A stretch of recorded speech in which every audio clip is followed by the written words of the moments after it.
And so in the last talk, we were discussing about the nature of this Kanika Samadhi, momentary concentration. So when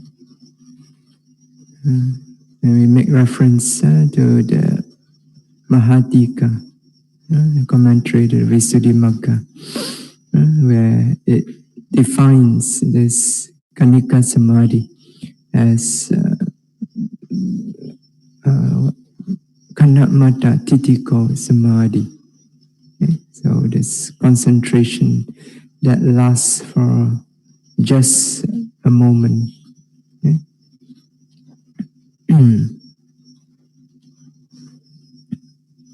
Now, as we explained, this concentration lasting for just a moment. Okay, so this is because the object of this samadhi, this Kanika Samadhi, is the Nama Rupa. Okay? It's mental, physical nature. Okay? And this Nama Rupa, they last for just a single moment. Okay? So it's one moment there and then it's gone. Okay? So this is something that yogi experience in their own practice. Okay, so when your mind, develop your mind to a stage where it becomes very clear, you notice every time you note any mental or physical nature, it lasts for just a single moment. It arises and then it's gone. Okay, and so this concentration, this momentary concentration, it takes object of such a nature. Okay? So therefore, since the object lasts for just a moment, this concentration also lasts for just a single moment. Yeah? So therefore, its definition, Kanamata Titiko Samadhi, concentration lasting for just a moment. Okay? So this definition reflects the nature of the object of this concentration. Okay? It does not in any way reflects the strength of this concentration. Okay? Because even though it lasts for just a single moment, but when it is very well developed, so it can be very powerful. So it can penetrate the nature of mental physical phenomena. Okay? So when it is well developed, so that means when it occurs uninterruptedly, continuously. So this nirantaram pavatamano. So it occurs continuously, moment after moment after moment after moment, without anything, any unwholesome state coming in between. Nirantaram. Okay? And ekagarena pavatamana, when it occurs in a single mode. Okay? So it means each moment when it arises the same strength with the same intensity. So this means moment to moment, the strength, the intensity of this concentration is not fluctuating. It's not going up, going down. One moment very strong, another moment very weak, and so on. So it is consistent in strength, in intensity. Okay? So, and due to the momentum of the practice, so it has come to this state of stability, and it's well balanced. So it occurs continuously with the same strength, with the same intensity. And then patipakena anabhibuddho, when it is not overcome by any opposition in the form of the 5 hindrances. Okay? Yeah. So due to the momentum of the practice, to the strength of the continuity of the development of this concentration, it has reached a state where it is so powerful that it occurs continuously, not giving any chance for the unwholesome mental hindrances to arise. So there's nothing that can stand in its way that can oppose this concentration. It goes on occurring again and again and again with this strength, with this intensity. Yeah. So when it occurs in this way, continuously, uninterruptedly, with the same strength and intensity again and again, without any opposition. So nothing that can hinder it. And Chittam nichalam tapeti. So it fixes the mind, or it establishes the mind unshakably or immovably, steadily on the object, on the flow of the object, the continuous moment-to-moment occurrence of the mental physical phenomena. Okay? So it holds the mind continuously on this flow of the Vipassana object from moment to moment to moment. It's like the whole mind, the noting mind is continuously glued to this process of the Nama Rupa. It cannot be distracted away from it. Okay? So, apitoviya, as if in absorption. So it's as if it is like absorbed into observation, continuous observation of this mental physical nature. Okay? So nothing can distract it. Okay? So this is what we call the Vipassana jhana. So as we have explained, the meaning of jhana is justified to call this this momentary concentration that is well developed as Vipassana jhana, because jhana means any state of close contemplation of the object. Okay? So in this state, where the momentary concentration is so well developed, there is a very strong, intense, close contemplation of the nature of the Nama Rupa. It's Lakkhana Nupanijjhana. Okay? Close contemplation of the characteristic of mental physical phenomena. Okay? Yes. So when this Kanika Samadhi is well developed in this way, it can be very, very powerful. It can penetrate deep into the profound nature of this mental physical phenomena. It can unveil clearly the true nature of its impermanence, suffering, non-self. Okay.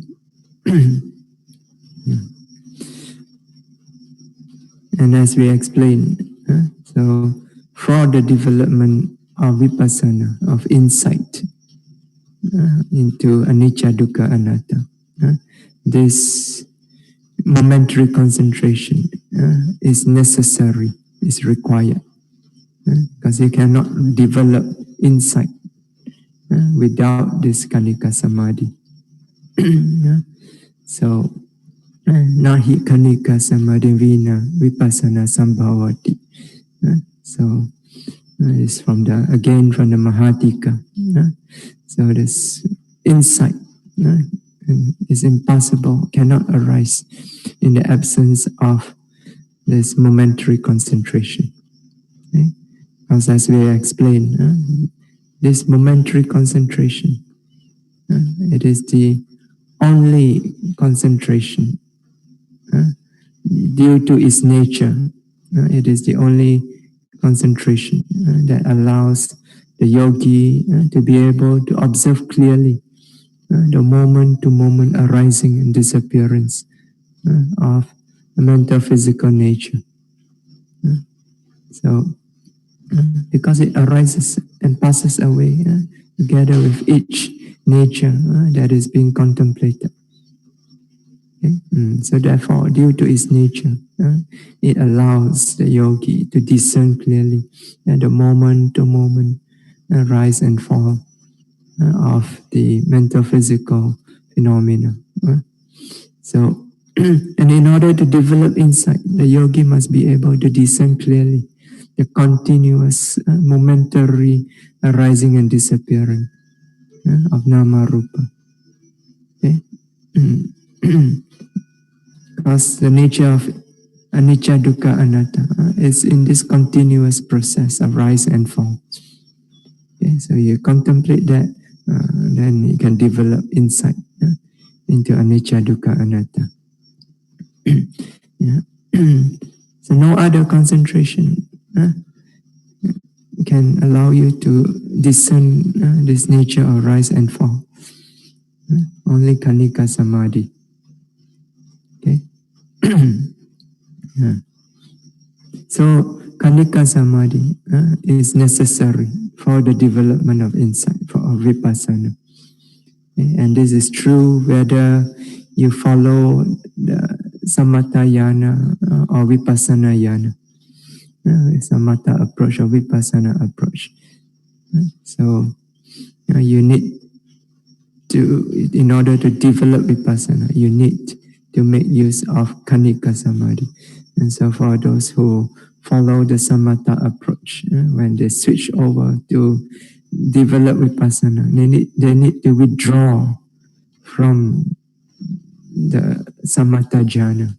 They cannot remain in Samatha jhana if they want to develop Vipassana. They must withdraw from it and then turn their attention to contemplate the nature of nama rupa using Kanika Samadhi. But as important as this Kanika Samadhi is, it is not without its controversy. So, yeah. Some of you are already aware what is this controversy. It has been raging on for years. So, and until today, people still, for many people, it's still an unsettled issue. Although for those who practice Vipassana meditation and who have experience to a certain degree insight into anicca, dukkha, anatta, this is a settled issue, settled through the practice. Okay. So what is this controversy? Now, we all know that in order to be free from suffering, to be free from dukkha, okay, so we need to practice the Noble Eightfold Path, right? There's no controversy here. Right? So you need to practice the Noble Eightfold Path. So it's Dukkha Nirodha Gamini Patipada. It's a Noble Eightfold Path. It is the way leading to the cessation of suffering. Okay? So everybody agrees with this. So, and what is the Noble Eightfold Path? So there are 8 path factors. Samaditi, Sama Sankappa, Sama Vacha, Sama Kamanta, Sama Ajiva, Sama Vayama, Sama Sati, Sama Samadhi. Okay? So right view, right thought, right speech, right action, right livelihood, right effort, right mindfulness, right concentration. Right? 8 path factors. Okay? So when these 8 path factors they are completely developed, they come together in one moment and direct the mind towards the experience, cessation of suffering, experience of nibbana. Okay? Yeah, so we need to develop the Noble Eightfold Path. That means we need to develop these 8 path factors. Right? Everybody agrees with that. No controversy here. Okay.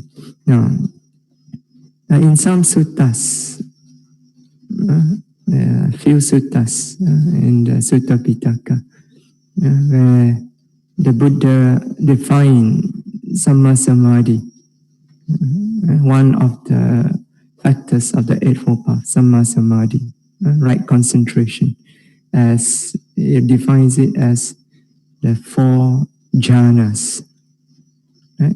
First jhana, second jhana, third, fourth jhana. Okay, from the description, these are the samatha jhanas, right? So in these few suttas, the Buddha defined Samma Samadhi as the 4 jhanas, which implies what?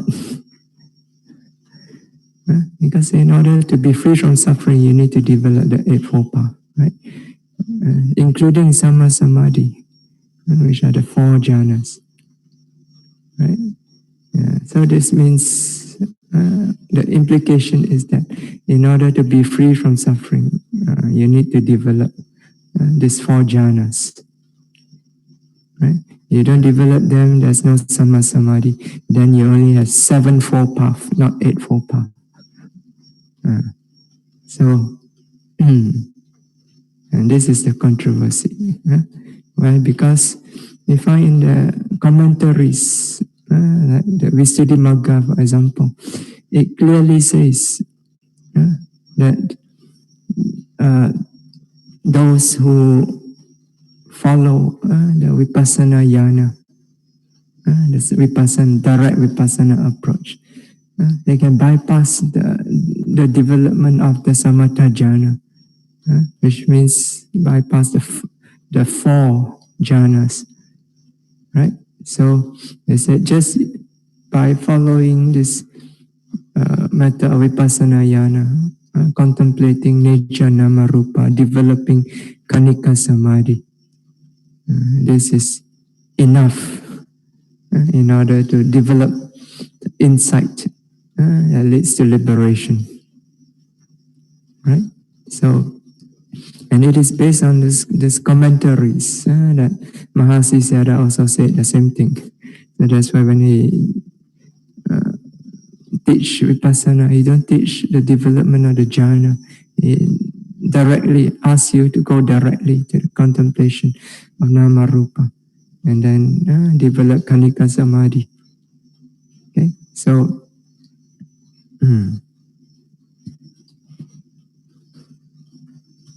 so isn't there a contradiction here? It's a very clear contradiction, right? Between what is said in the sutta and what is said concerning Vipassana yana in the commentaries, and also by teachers such as Mahasiddhata. Okay. Yeah.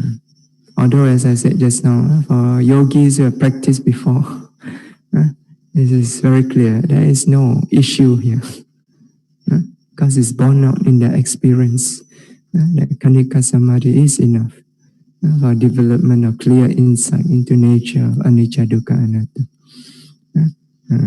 But yet, so you can see there is this contradiction, right, between what the Buddha says in the suttas and what they say in the commentaries. So we can ask, where in the sutta is kanika samadhi mentioned by the Buddha as sufficient enough for development of insight? What is the basis in the sutta based on which the commentary can say that development of kanika samadhi is sufficient enough for development of insight? Okay, because even commentaries must conform with the Tipitaka. Tipitaka is the Buddha Vachana, is the words of the Buddha. Okay? So it cannot be refuted. So if there's any contradiction between commentary and the Tipitaka, then we must reject the commentary and follow the Tipitaka. Yeah, this is said in the commentary itself. If the commentary contradicts the Tipitaka, then we must reject what is said in the commentary. And this is what is explained in the commentary also. Yeah. So it's Kanika Samadhi mentioned as in the suttas as sufficient enough for the development of insight. Is it even mentioned at all in the suttas? So we need to address this issue in order to clear away any confusion or doubt. Now, if you go through the Sutta Pitaka and you try to find this word Kanika Samadhi or any form of this word Kanika Samadhi, you'll be frustrated. You will not be able to find. So it is not mentioned at all. But as we said the other day, just because a word is not mentioned in the sutta doesn't mean it is not there. So you need to know what exactly it is. What is Kanika Samadhi? So that's why in the last talk, we defined it, we explained. We went through all the trouble to explain the nature of this Kanika Samadhi in order for you to understand what exactly is Kanika Samadhi. Okay? So it is the concentration that enables the yogi to contemplate the moment-to-moment arising and disappearance of the nature of Nama Rupa. Okay? So it based on this description, based on this understanding of what Kanika Samadhi is, and you search the sutta, then you'll find actually is just like Vipassana, it is all over the place. Right? I'm sure you have come across before. The Buddha keep mentioning nature arising, disappearing of the Nama Rupa, right? In the suttas.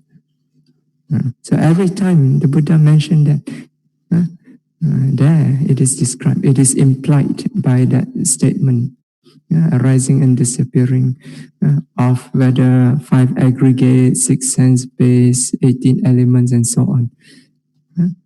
Is implied by this that there is this Kanika Samadhi is present.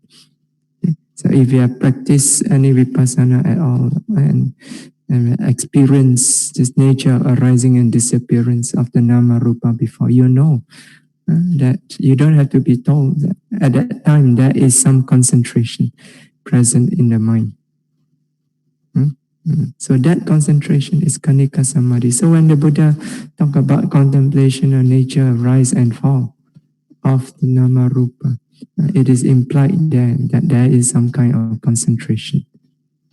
And that concentration is Kanika Samadhi. Okay? And it is especially usually mentioned in suttas relating to the development of Vipassana. Yes. Take for example the Satipatthana Sutta itself. Right? So in the Satipatthana Sutta, the Buddha mentioned Samudaya Dhamma Nupasi wa Viharati. Samudaya Dhamma Nupasi wa Kayasmin Viharati. Vaya Dhamma Nupasi wa Kayasmin Viharati. Samudaya Vaya Dhamma Nupasi wa Kayasmin Viharati. Okay? So the yogi dwells contemplating the nature of arising in the body, or he dwells contemplating the nature of passing away in the body, or he dwells contemplating both the nature of arising and passing away in the body. Right? This is mentioned in the Satipatthana Sutta, right? So, to contemplate, so there must be a certain focus of mind, concentration. So there is implied Kanika Samadhi. The Buddha doesn't need to mention clearly, at that time you contemplate like this, that is Kanika Samadhi. It is understood. So, so in many suttas, it's like this. The Buddha described, either he described the nature of this Kanika Samadhi, or through what he said, it is implied that there is this concentration that enables the yogi to contemplate the nature of arising and disappearing of the nama rupa. Okay, but this word Kanika Samadhi itself is not used in the sutta. Okay, so but it is a word that is coined by the ancient teachers that wrote the commentaries, okay, in order to explain, because that's the job of the commentary. Okay, is to make things clear. To make things clear, they need to draw out what is implicitly said in the sutta, and draw it out and make it explicit. Okay, so to make it explicit, they have to give a name to these things that are only said by implication in the suttas without giving it any names. So when it comes to the commentary, they have to identify this implicit state, make it explicit, give it a name, then it becomes clear. And then it becomes easier to explain.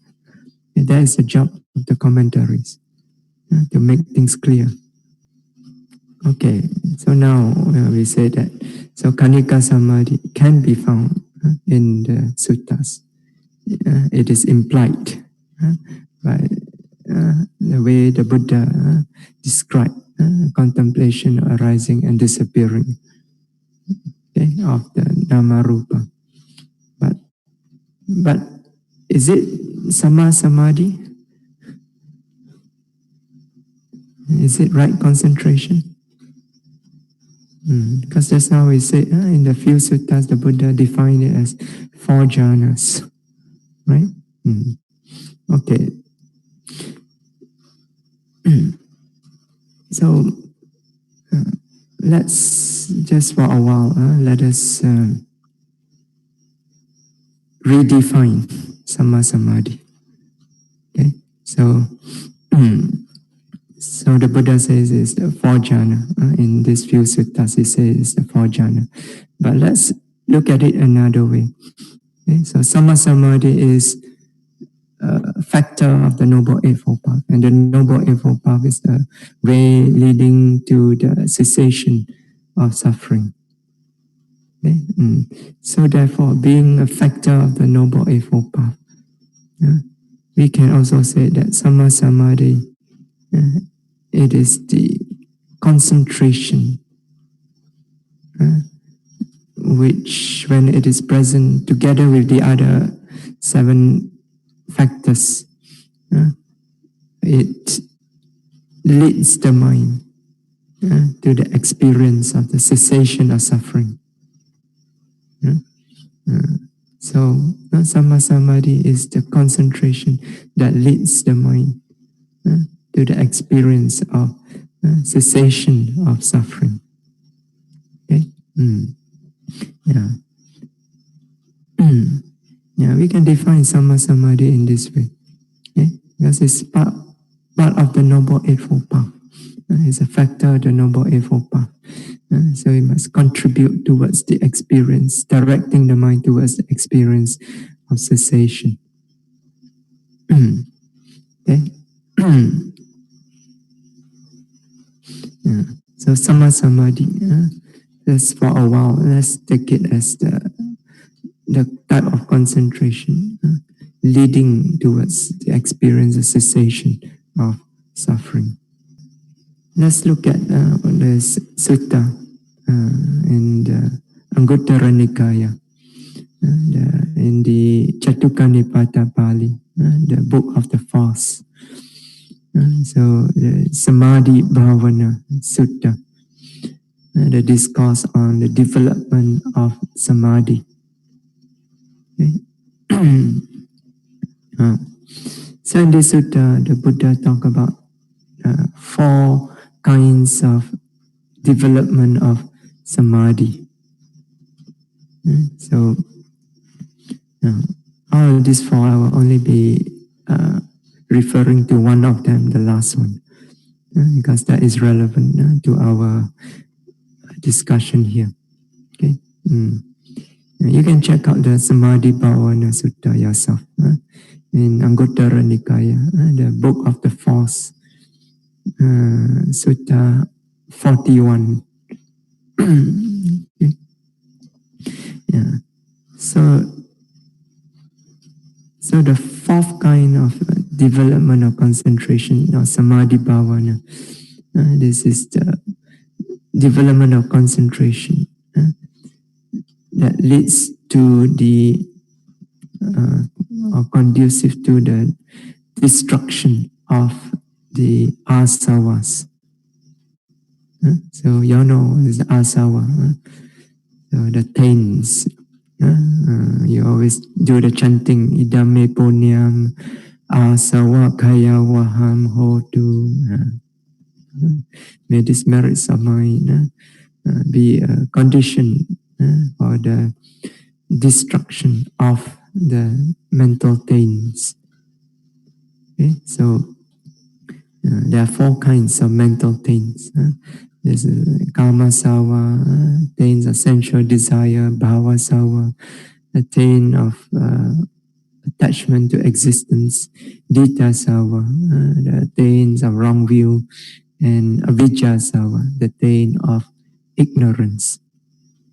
Okay?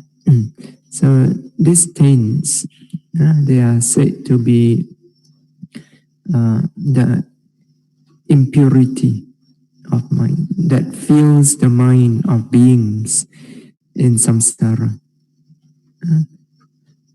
From the beings from the lowest plane of existence in avicii up to the highest planes of existence in the arupa Brahma world, the immaterial Brahma world, the world of neither perception nor non-perception. Okay, so this asavas fills up the mind of beings in all these planes of existence. So you can think of it as the mental defilements that keep us bound to samsara. As long as you are still tied to samsara. So these asavas will fill up your mind again and again. Yeah. So the Buddha asks, Katamacha bhikkhave samadhi bhavana bhavita bahulikata asavanam kayaya samvatati. So the Buddha asks, Katamacha bhikkhave, and what bhikkhus, samadhi bhavana, what bhikkhus is the development of samadhi, which when it is developed, when it is cultivated, it leads to the destruction of these asavas. Okay. Yeah. So what are this? What is this development of concentration, which when developed and cultivated leads to the destruction of the asavas? And so the Buddha gave the answer himself.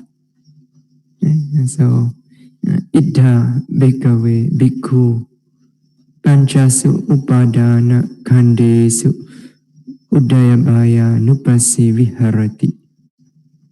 Okay? So Buddha says, Idda bhikkhave, here bhikkhus,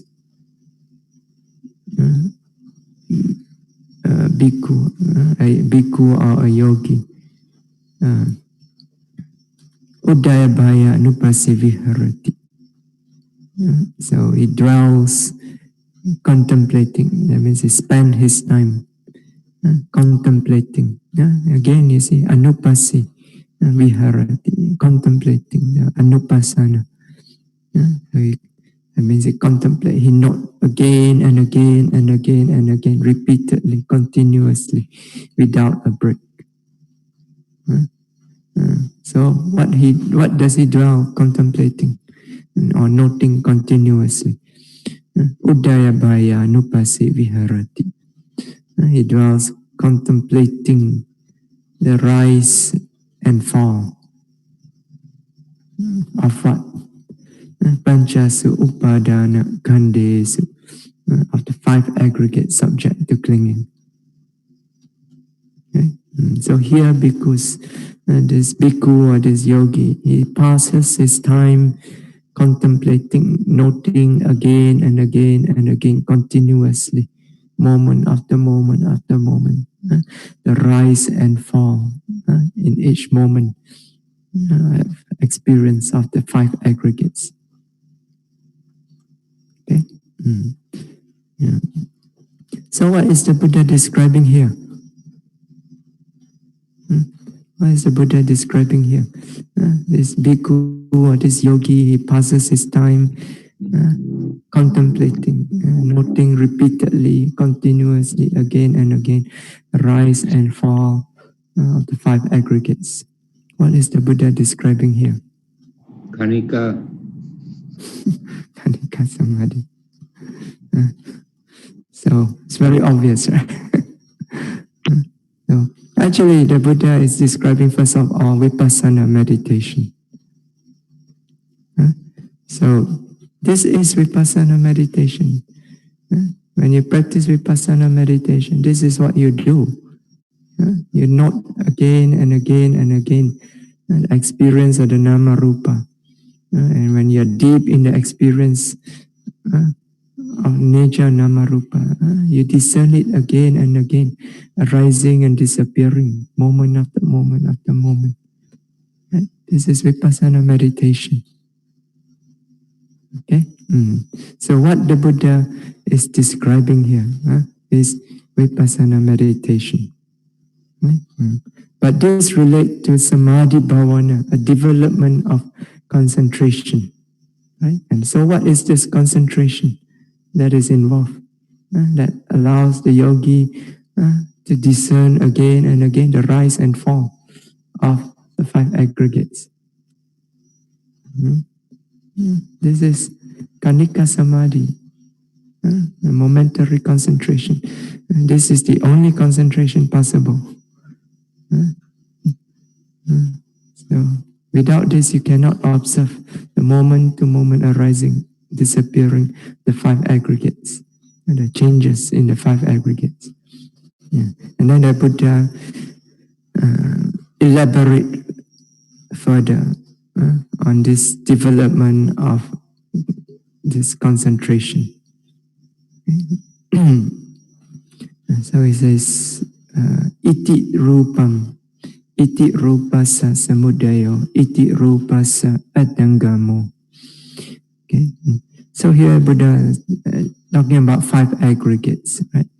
So now he breaks down 5 aggregates, how the yogi contemplate each of these 5 aggregates. Okay. So beginning from rupa, first of the 5 aggregates, materiality. So iti rupa, iti rupam, such is materiality. That means materiality is like this. So this is what the yogi do in your practice, right? Such is materiality. When you contemplate, when you're not rising, falling, rising, falling, rising, falling, right?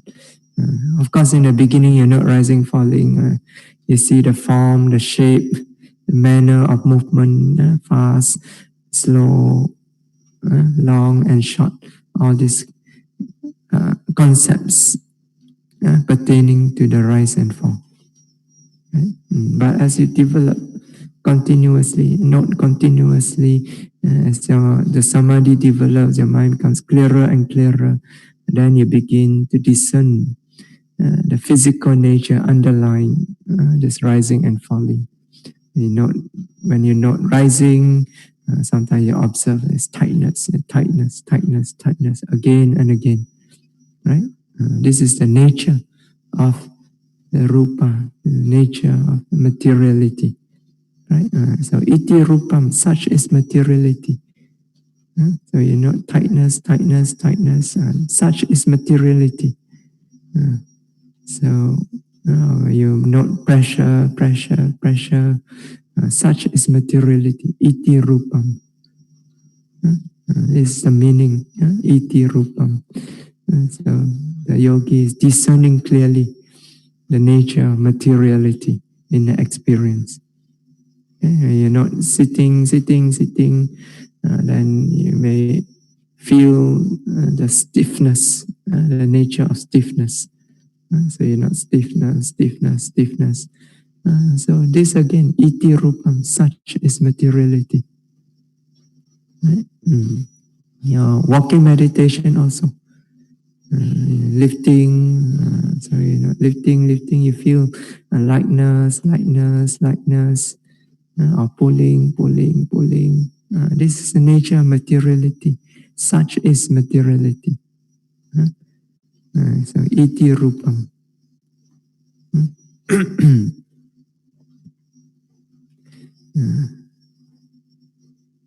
So once you can discern clearly nature of materiality, tightness, stiffness, tension, pressure, heat, cold, hardness, softness, and so on. Then when it's clear enough, at some point, then iti rupasa samudayo. And such is the arising of materiality. As you contemplate again and again the nature of materiality, so when the nature of materiality becomes more and more clearly defined, at some point you begin to discern clearly the arising of this materiality, the very first moment when it arises. In the beginning, when you note the nature of this materiality, so it's still very rough. So you do not really catch the very first beginning yet. Okay? So, so at the stage of nama rupa paricheda, it's still very rough. You can only tell, oh, there's this nature, there's that nature, and so on. Okay? But you don't really see each of this nature clearly arising. So, but at some point, the mind becomes clear enough and it discerns, oh, there's this first point when it arises. So prior to that, just before that, there's nothing. This nature was nowhere to be found. And then it comes into existence. So it arises. So iti rupasa samudaya. When you see this clearly, you see such is the arising of this material nature. It's the very first moment of its arising. Prior to that, it doesn't exist. Okay? Yeah. So this usually comes in the second insight, Pacaya Parigahanyana. When the yogi is discerning clearly the cause and effect, how all this nature, mental or physical nature, arises from causes. Right? So when the cause is there, it suddenly appears. So you keep seeing again, cause, effect, It keeps arising from the causes. That is the first time when the yogi is able to discern clearly the first arising of each of the mental, physical nature. Okay? Yeah. So, you say iti rupam, such is materiality. This is more of the first insight. Nama rupa paricheda jnana. So iti rupa means rupa paricheda. You are able to tell apart. This is the nature of materiality, one after another. So here the Buddha did not tell you this is this insight, that is that insight. But you understand the nature of these different stages of insight. You can relate what the Buddha is describing here to those stages of insight. So, and this is all done usually in the commentary. The Buddha don't, in the sutta, the Buddha don't bother about making things so clear. He speak to the yogi directly. Right? So then after that, so iti rupa sasamudayo, such is the arising of rupa. Then so you continue meditating, and then at some point when the mind becomes even more clearer, then iti rupa sa atengamo. Such is the disappearance of rupa. So at first when you discern the arising of rupa, you cannot yet discern the disappearance of rupa, especially at the Pacaya Parikahanyana. You keep seeing this nama or rupa nature arising, right? But before you can see its disappearance, something else arises, and then something else arises. Then so you just keep seeing arising and arising and arising. The disappearance is not distinct, cannot be discerned clearly. Okay? Because at that time, mind is not sharp enough yet to catch the disappearance. So, but as you continue develop, at some point when the mind becomes clear enough, and beginning from the third insight, samaṇera, then the disappearance becomes clear. So you begin to discern the arising and then the disappearance of this mental or physical nature. So iti rupa sa atengamo, such is the disappearance of rupa. Okay? Yeah, so that comes from beginning from the third insight. And that third insight is still very slow. The arising and disappearance is very slow. Okay, the arises, it stays for a while, develop for a while before you can discern it disappearing. It's very slow. But if you develop this continuously, as the mind becomes clearer and clearer, sharper and sharper, when it comes to udayabaya jnana, the fourth insight, things start to pick up speed very, very fast. You see the arising and disappearance. Momentary. Okay? In that moment it arises. In that very moment it disappears. So in udayabaya jnana, it's very, very fast. Okay? So the moment it arises, it disappears. In udayabaya, the yogi cannot see the middle anymore. In samasana jnana, where it's still very slow, you can just see it arises, and then there's the middle part before it arises, it disappears. Like udayabaya jnana, because of the development, the insight. So it becomes very, very sharp right in the moment. So in that moment it arises, then immediately it disappears. Okay. So at that time, the yogis discern clearly both the arising and disappearance. You develop further, it can go even faster than this. When it comes to bhanga jnana, So, right, Banganyana, especially after passing through Udayabhaya Jnana, the mature stage of Udayabhaya, you come to Banganyana. So they become very, very sharp, precise, and so fast that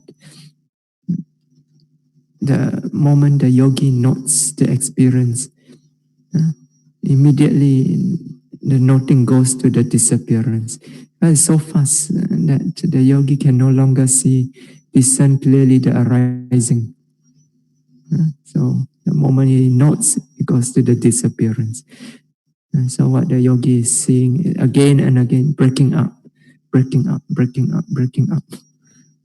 So, crumbling, things crumbling, disappearing again and again and again. So, so this is the beginning of the stage of very powerful insight. Okay. Yeah. In the commentary, they can go on explaining all these different stages of insight. But here in the sutta, the Buddha just said very simply, such is materiality, such is the arising of materiality, such is the disappearance of materiality. So, yes. So this is Kanika Samadhi at work here. So, yeah, and not just materiality. So the other four aggregates also. Okay, so iti vedanaya samudaya, iti vedanaya atangamo. Such is feeling, vedana. So yogi note pain, pain, pain, or pleasant, pleasant, pleasant. So such is pain. And the mind is clear enough. Iti vedanaya samudaya. Such is the arising of vedana. Then iti vedanaya atangama. Such is the disappearance of feeling. Then iti sanya. Iti sanyaya samudaya. Iti sanyaya atangamo. Such is perception. Such is the arising of perception. Such is the disappearance of perception. And iti sankhara, iti sankharanam samudaya, iti sankharanam atangamo. And such is the mental formations. Such is the arising of mental formations. Such as the disappearance of mental formations. And then finally, iti vinyanasa samudayo, iti vinyanasa atangamo. So such is the consciousness, the quality of knowing. So sometimes yogi can discern this clearly, knowing together with the object. Every time there's object, there's knowing, object, knowing. So such is this consciousness, this quality of knowing. Then you see it arising and disappearing together with the object. Arise together with the object, disappear together with the object. So such is the arising of consciousness, such is the disappearance of consciousness. Okay? Yeah. So this is Vipassana meditation. And the concentration, the samadhi bhavana, the development of concentration here is the kanika samadhi, this momentary concentration. And the Buddha says that this concentration leads to the destruction of the asavas, to the destruction of the taints. So as we mentioned just now, there's four asavas: sensual desire, attachment to existence, wrong view, and ignorance, avidya. Okay. So, destruction of these asavas. When are these four asavas destroyed? Take this ditthasava, the pains of wrong view. When is it destroyed? It is destroyed by Sotapati Magga, the first Magga. So the path of the stream entry. So, so when the yogi attain Sotapati Magga, so this Dittasawa, the taint of wrong view, completely destroyed. Okay. And then as for the other three, it remains. Okay. Then when it comes to the second Magga, Sakadagami Magga. Okay. So Sakadagami Magga does not destroy any of these asavas. But what remains, the other three that remains, they are weakened by this Sakadagami Magga, but they are not destroyed. Okay. So, but when it comes to Anagami Magga, the third Magga, then the Kama Sawa, the taint of sensual desire, this is completely destroyed by this Anagami Magga. Okay. Then the other two remain, Bhava Sawa, the taint of attachment to existence, and Avijja Sawa, the taint of ignorance. These two remain. So these two are completely destroyed by the fourth path, Arahata Magga. Okay. So these are the destruction of the asavas. It takes place in these various stages of the Magga. Okay, so therefore, when the Buddha talk about the development of concentration that leads to the destruction of the asavas, this means, in other words, the destruction of, the development of concentration that leads to the attainment of these various stages of Magga. And how do you develop this concentration? By contemplating the rise and fall in the five aggregates. Okay? So this is Kanika Samadhi. Okay? And this Kanika Samadhi, the Buddha says it leads to the attainment of these various stages of Magga, including Arahata Magga, which means it leads to what? The cessation of suffering. Right? So it is the concentration that leads to the cessation of suffering. Right? So can it be considered Sama Samadhi? If it leads to attainment of arahantship, that means the experience of complete cessation of suffering. So is it Sama Samadhi, right concentration? Surely it is right concentration. Right? If this is wrong concentration, then I do not know what is right concentration. Yes. So, based on this sutta, we can say that this Kanika Samadhi can also, it qualifies also as Sama Samadhi, as right concentration. Okay? So, not just the four jhanas, okay? But Kanika Samadhi also can be described as Sama Samadhi. Okay, so in the next talk, I will cite from another sutta. So where it is very directly mentioned that this concentration that is developed during Vipassana meditation, very clearly mentioned that it is Sama Samadhi. Okay, so right concentration. Okay, so we'll come to that in the next talk. So we stop here today. Okay, this question in the chat room, again from the same person. All from the same person. Bhante, Kanika Samadhi is from Visuddhimagga. But which sutra did the Buddha mention this momentary jhana? Sutta, not sutra, sorry. I just mentioned in the talk.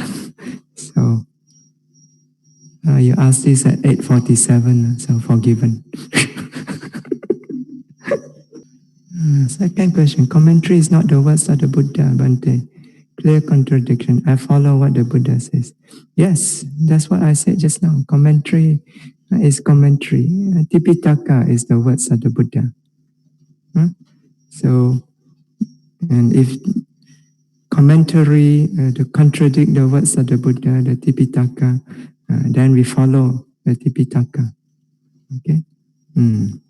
Yeah, but Tipitaka, even though it's called Buddha Vachana, the words of the Buddha, it does not necessarily mean that it must be from the Buddha.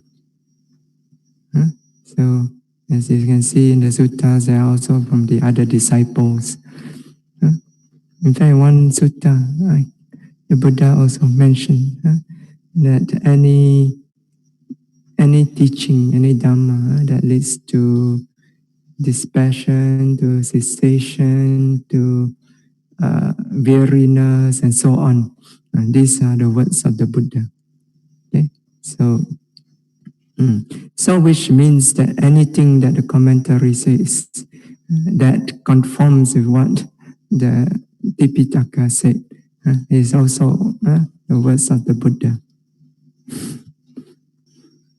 Yeah, all these things that you asked, I already explained. So it's again a very long question. So what is the explanation of what the Buddha says that his teaching is wholesome, nothing to add and nothing to take away? So it's very long, I won't read this. So, and what is this? He says but does not say. It would be like this. What he says is a holy way of life, which is fully successful and perfect, with nothing lacking and nothing superfluous, well proclaimed in perfection or its purity. And if he were to deduct anything from it, thinking in this way will be purer, he does not say. And if he were to add anything, thinking in this way, it will be more complete. Then he does not say. Why need to redefine what the Buddha said about rising, falling of phenomena in Vipassana and creating new words? Yeah, I have just explained just now to make it clearer. So, yeah. Yeah, so the reference is Anguttara Nikaya, book of the fourth, Sutta 41, not paragraph 4. Sutta 41, Samadhi Bhavana Sutta. You go and read it more clearly first. It's not from the Visuddhimagga. Okay, so it says in the Samadhi Bhavana Sutta, the Buddha first talked about jhana 1, 2, 3, 4. When coming out from jhana, then contemplate. The Buddha did not say that in that sutta.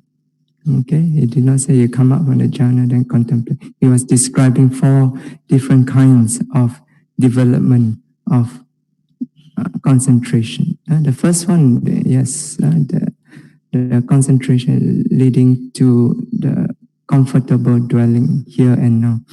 So referring to the first, second, third, and fourth jhana.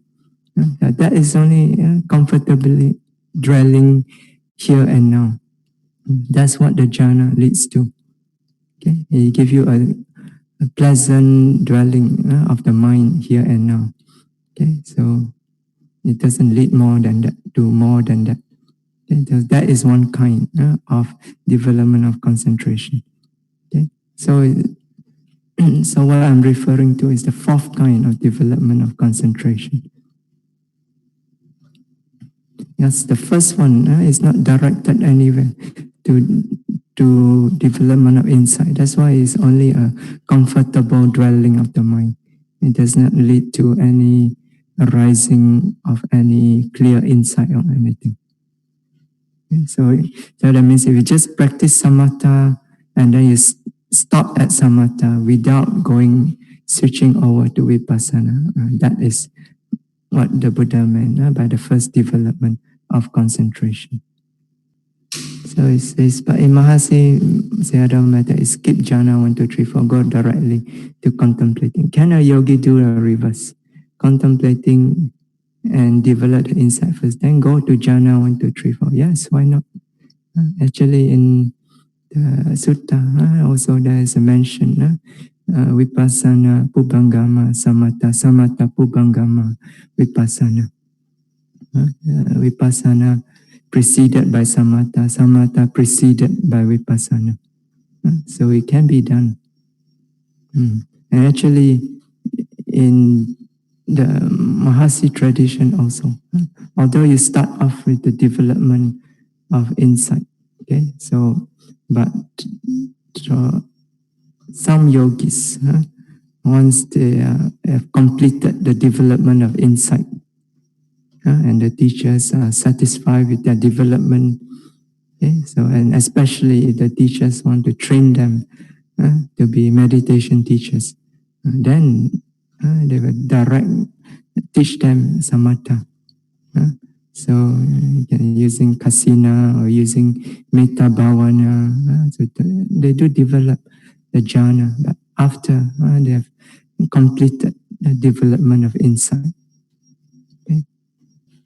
When the yogi is seeing breaking up, crumbling, disappearing again and again, is at the stage of sunyata, emptiness in the Honeyball Sutta. So sunyata means experience emptiness.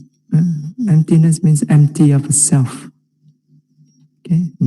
So when you discern the nature of impermanence, so right there is also what is impermanent is suffering. What is suffering is non-self. Okay. So you do discern the nature of non-self. Yeah. So if nature of non-self means one of the aspects of nature of non-self we can discern is the empty nature, empty of a self. Yes, the last question here is, there's no question, it's just a statement. Right, concentration is develop jhana 1, 2, 3, 4, and then do contemplating of 3 marks of existence. Yeah, so as we explained, so not necessary. So this, in the sutta, we can see that just from Kanika Samadhi alone, you can proceed development, the contemplating of the nature of anicca, dukkha, anatta. Okay, and this is borne out in the experience of many yogis also. Okay, that's why I said yogis who have practiced before, this issue is settled. Only for those who have never practiced before, then they have a lot of doubts in this way, especially they study too much and become confused. Yes. That's all this sutta dealing with meditation, and also in the commentaries that describe the experience of meditation. You can really only understand them and appreciate them if you have spent some time meditating. And meditating, also meditating properly until you actually experience for yourself all those different experience that are described both in the suttas and elaborated upon in the commentaries. Otherwise, you keep asking all these questions again and again. Bhante, for people who do not practice meditation but only read sutta and practice in their daily life as exemplary devotee, can they attain Sotapanna without meditation? Thank you. Yeah. Unless you are a spiritual prodigy. So it's very difficult without meditation to attain the first path, Sotapattimagga. So, yeah, so we have to meditate, especially for us who live in this age. You have to meditate. I've not seen any meditation masters who have attained their attainment in daily life. He asked me, Bhante, wonder, have you seen a past life during meditation? Could you share your experience? Yeah, I've no interest in that. This life is already enough problem. Why go dig out all the past life?